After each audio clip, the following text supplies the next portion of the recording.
민주당 개혁파 최고위원 4명이 기어코 이번 주말도 버텨내며 전준희 전당대회 쿠데타를 또 막아냈습니다.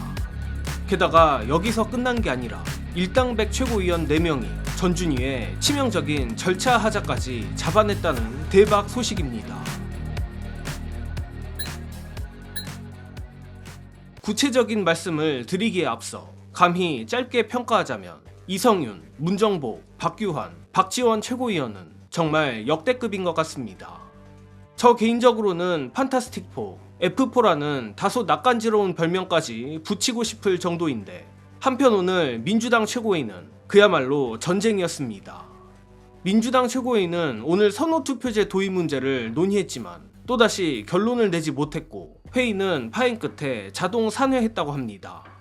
당대표 후보 등록이 불과 사흘 앞으로 다가왔지만 전준희와 개혁파 최고위원들의 이견이 전혀 좁혀지지 않은 겁니다. 결과적으로 선호투표제와 청년 최고위원제는 이번 주말에도 최고위 문턱을 넘지 못했습니다. 정말 다행입니다. 하지만 이 과정에서 분노스럽고도 중요한 사실 2가지가 새롭게 드러났습니다. 첫째는 전술했듯 전준희의 치명적인 절차 하자입니다. 둘째는 놀랍게도 오늘 최고위에 올라온 안건이 문제의 선호투표제가 아니었다는 겁니다. 그리고 재밌는 건 이 두 문제가 아주 밀접하게 연결돼 있다는, 그것도 아주 괘씸하게 연결돼 있다는 것입니다. 먼저 오늘 최고위가 끝난 뒤 박규환 최고위원은 굉장히 놀라운 사실을 공개했는데, 박 최고위원은 전준희에서 처음에 선호투표안을 제출했을 때 이분들이 당원 당규를 제대로 인지하지 못하고 있다고 파악했고, 실제 확인 결과 처음 전준희가 안을 결정하는 과정에서 당원 당규 위반에 대한 논의가 일체 이뤄지지 않았다고 확인에 따라 폭로했습니다. 쉽게 말해 전준희는 선호투표제가 당원 당규에 맞는지 제대로 따져보지도 않은 채 결론부터 내려놓고 밀어붙였다는 겁니다. 그래서 박규환 최고위원도 위법성 시비를 감내하면서 당원 사이 분열을 조장하면서까지 선호투표를 해야 하는 이유를 알려달라고 덧붙이며 전준희를 정면으로 직격했습니다. 그런데 전준희의 폐악질은 여기서 끝이 아닙니다.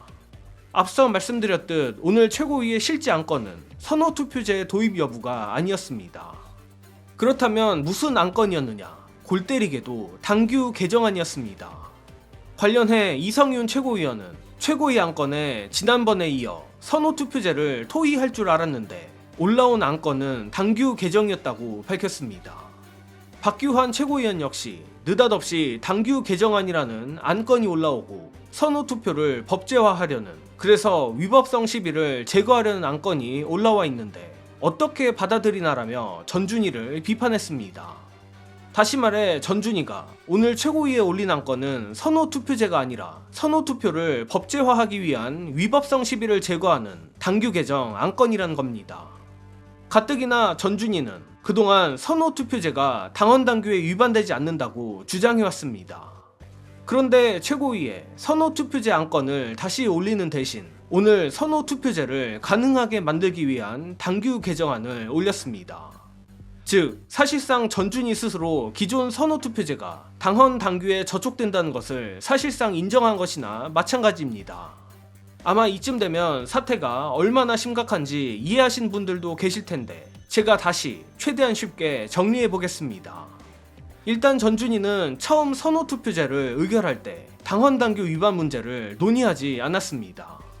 심지어 선호투표제 관련 당원 당규 위반 문제가 제기되자 전준희는 당원 당규 위반이 아니라는 뻔뻔한 입장까지 냈습니다. 그런데 논란이 커지자 이제는 슬그머니 당규 개정을 통해 선호투표제의 위법성 시비를 제거하려 한 겁니다. 이 정도면 선호투표제란 목적 하나를 정해놓고 그 목적을 위해 절차와 규정까지 거꾸로 뜯어맞추는 것 아닌가 하는 의심이 들 수밖에 없습니다. 하지만 정말 다행인 건 F4가 이를 막아냈다는 겁니다. 그리고 더 통쾌한 건 개혁파 최고위원들이 단순히 반대만 한 게 아니라 전준희가 절대 거부하기 어려운 제안을 역으로 던졌다는 것입니다. 바로 500만 민주당원에게 직접 의견을 묻자는 겁니다. 관련해 이성윤 최고위원은 이런 제도가 당원 당규를 위반한다고 생각하지만 그래도 500만 당원 의견을 묻는 게 맞지 않냐 생각한다고 밝혔고, 문정복 최고위원도 제일 좋은 건 전당원 투표지만 제도적으로 규명돼 있지 않으면 어떤 형태로든 당원 의견 듣는 절차는 지도부가 마련했으면 한다고 강조했습니다. 제가 보기에도 더도 말고 덜도 말고 이보다 모범적인 답변은 없습니다. 더욱이 이재명 대통령이 늘 강조해온 것도 수기이고 민주당의 가장 중요한 가치 역시 당원 주권입니다. 그러니 선호투표제가 정말 민주당과 당원을 위한 제도라면 500만 당원에게 직접 물으면 됩니다.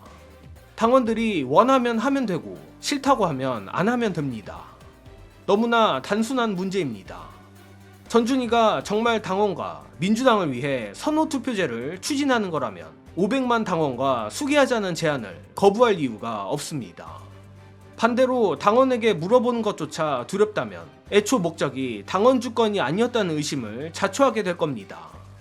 그리고 전준희의 폐악질과 별개로 최고위 F4에 대한 칭찬은 다시금 꼭 해야겠습니다.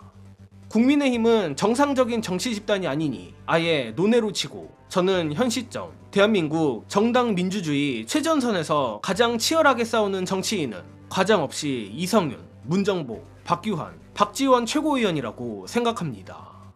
또한 웃자고 하는 말이지만 외모만 보면 사람 좋은 동네 아저씨 아주머니 같기도 합니다. 그러나 지금 이 네 사람은 푸근한 인상과 달리 장판파 장비 못지않게 아주 힘들고 중요한 싸움을 하고 있습니다. 심지어 문정복 최고위원은 오늘 상황을 두고 코너에 몰아넣고 집중적으로 펀치를 받는 느낌이라고까지 표현했습니다. 아마 실제로 엄청난 압박을 받고 있을 겁니다.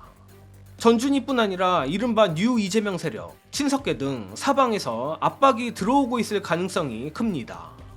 정말이지 요즘 전준희와 뉴 이재명 세력이 벌이는 폐악질을 보면 마치 과거 윤석열 정권 시절 국민의힘을 연상케 합니다. 다만 민주당과 국민의힘이 다른 점이 있다면 과정은 울퉁불퉁해도 민주당의 주인은 결국 당원이란 겁니다.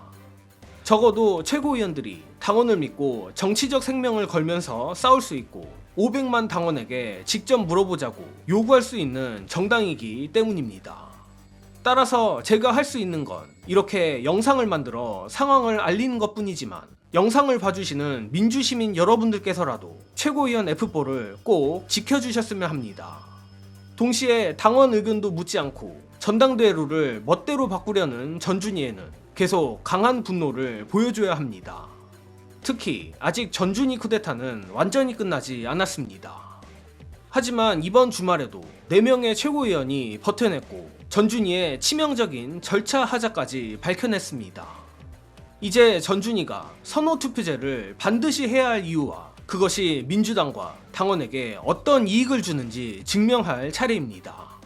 그걸 증명하지 못한다면 박규환 최고위원의 말대로 전준희는 이 쿠데타를 포기하면 됩니다. 이번 소식은 여기서 마칩니다. 시청해주신 여러분 감사합니다.